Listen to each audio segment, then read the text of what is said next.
மாச்சா தேவை. நான் யூஸ் பண்ணுறது இந்த மாச்சா தான்.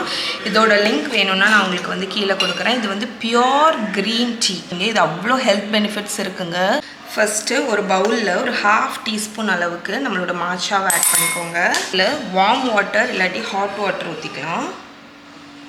ஸோ இது வந்து ரொம்ப ஃபைனாக இருக்கிறதுனால ஒரு பீட்டரை வச்சு நல்ல இதை வந்து ஃப்ராத் பண்ணிக்கலாம். ட்ரெடிஷ்னலாக ஒரு விஸ்க் மாதிரி பேம்பூ விஸ்க் வச்சு பண்ணுவாங்க.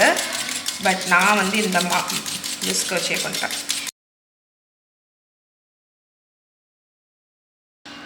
ஸோ எப்படி ஆயிருக்கு பாருங்கள். இந்த மாதிரி ஃப்ராத்தி ஆகணும். இது ஓரத்தில் இருக்கட்டும். இப்போ ஒரு சர்விங் கப் எடுத்துக்கோங்க. இதில் ஐஸ் நிறச்சிடலாம்.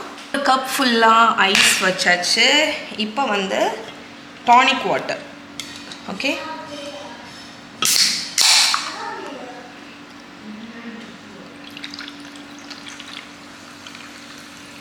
ரெண்டு லெமன் ஸ்லைஸ் உள்ளே போட்டுடலாம். இது வந்து ஃப்ளேவர் ஆப்ஷனல், அழகுக்கு தான்.